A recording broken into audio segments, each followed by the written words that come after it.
Bonjour tout le monde, Azul Fellawen. Heureuse de vous retrouver une nouvelle fois sur ma chaîne YouTube Ma Passion Culinaire. La vidéo d'aujourd'hui portera un thème ancestral et authentique du terroir culinaire algérien. Msemmen aux œufs. J'ai choisi alors de réaliser cette belle recette en collaboration avec Djouza de la chaîne YouTube Ma Cabane aux Délices. Djouza fait partie des plus anciennes blogueuses et youtubeuses avec ses recettes algériennes, orientales et occidentales.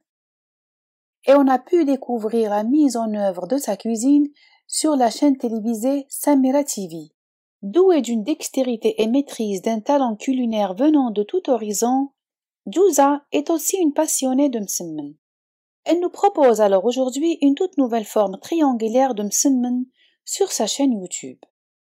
Alors n'hésitez pas à visiter sa chaîne qui regorge de belles recettes et croyez-moi, vous ne serez pas déçus. Parole d'une Kabyle. Ton msemmen me donne vraiment envie, mon ami, avec une tasse de thé à la menthe, un pur délice. Je vous mettrai dans la barre de description le lien de cette vidéo, sans oublier le lien de sa chaîne sur YouTube. Revenons à notre recette du msemmen aux œufs. Alors je prends 1 kg de semoule extra fine, une poignée de farine et un peu de sel. Et la nouveauté que je voulais vous proposer dans cette pâte, c'est d'introduire un demi-verre à thé d'huile d'olive dans la semoule. La plupart du temps, notre msemmen, lors de sa consommation, a tendance à avoir un aspect caoutchouteux. Et ceci est dû à la qualité de la semoule qui contient une quantité importante de gluten qui favorise l'élasticité de la pâte. La solution qui s'impose alors, c'est d'introduire un peu d'huile d'olive ou toute autre huile végétale afin d'atténuer l'aspect élastique du msemmen.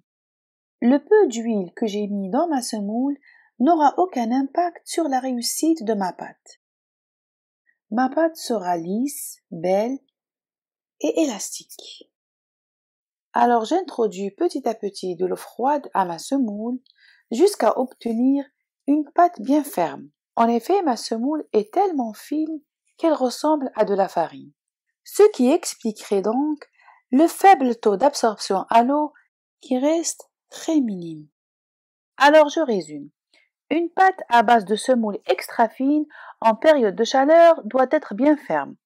En effet, la température élevée et le repos finissent par la détendre et quelques coups de pétrissage lui donneront de suite un aspect lisse et homogène. Mais en ce qui me concerne, je préfère la pétrir encore un peu plus afin de favoriser le réseau du gluten et donner une belle élasticité à notre pâte. Je n'ai rajouté aucune goutte d'eau à cette pâte. Je l'ai juste pétrie. Mais pour répondre amplement à toutes vos interrogations au sujet de cette pâte, je vous mettrai dans la barre d'infos le lien de la vidéo qui s'intitule Les secrets de la pâte de msemmen. Je façonne les boules de msemmen d'une grosseur de 80 grammes. Et en kabyle on dit je mets fikunifine ou mes boules de pâte au repos sous un film alimentaire ou une serviette humide. Le temps de repos peut aller jusqu'à 1 heure de temps, et ceci est dû à la fermeté de la pâte. Après un bon temps de repos, on passe à présent au façonnage de notre msemmen. Et par la même occasion, je vais évoquer la question d'une de mes abonnées qui me demande pourquoi sa boule de pâte rétrécit à chaque fois qu'elle essaie de l'étaler. Ma réponse sera brève et très simple, c'est que les boules de pâte manquent de repos. À vue d'œil, lors de l'étirement, on a tendance à croire que ma pâte est molle. Ceci est faux. Au contraire, la pâte doit être plus ou moins ferme. C'est le repos qui la détendra et rendra facile à étaler sans se déchirer.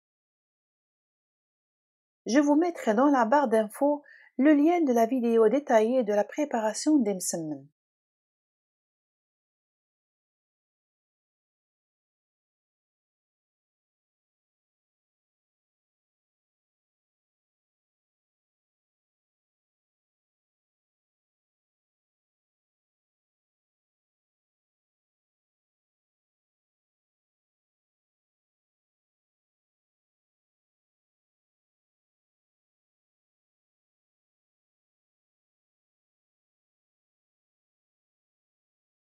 La cuisson des msemen se fera sur un tagine ou une poêle à fond épais.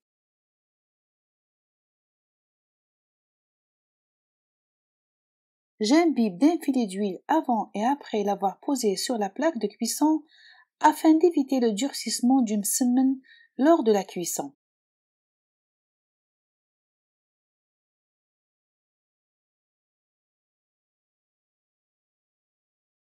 Après avoir fini la cuisson de la moitié de mes boules de pâte, je procéderai maintenant au msemen doublé. Et pour ce faire, je prépare les œufs et le sucre.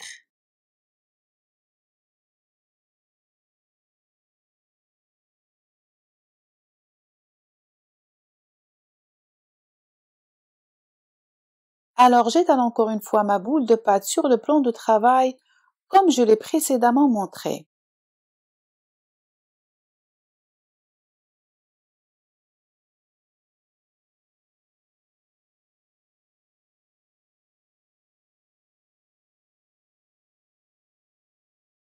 Puis, j'imbibe msemen déjà cuit dans les œufs battus que je dispose par la suite au milieu de la feuille de pâte. Je saupoudre ensuite de sucre cristallisé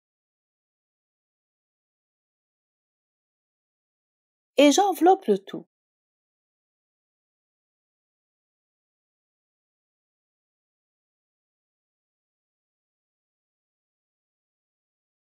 J'imbibe mon msemen d'un filet d'huile et je procède à la cuisson de la même manière qu'avant.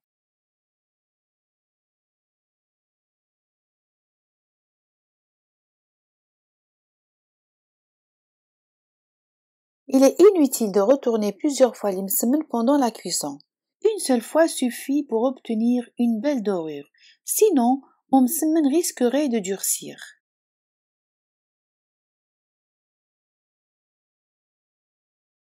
En fin de cuisson, disposez les msemen sur le plan de travail afin qu'ils refroidissent.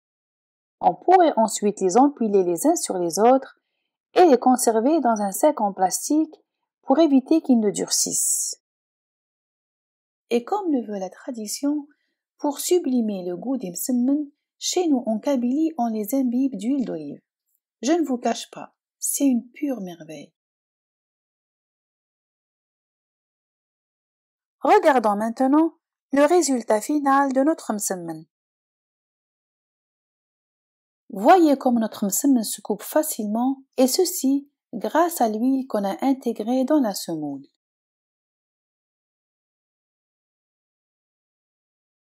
Et pour faciliter le service à mes convives, je couperai les msemen en 2 ou en 4.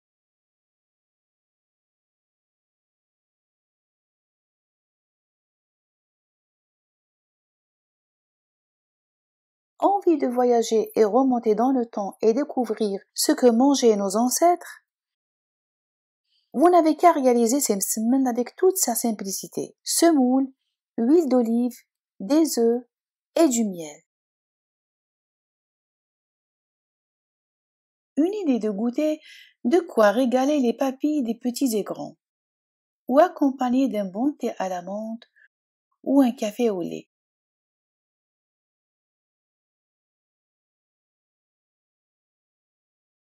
Ma vidéo des msemen aux œufs touche à sa fin. J'espère que vous avez aimé. Et si c'est le cas, partagez.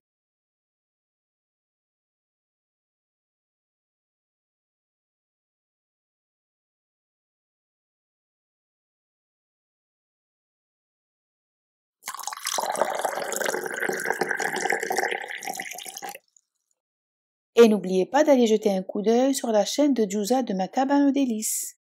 À bientôt pour une nouvelle recette.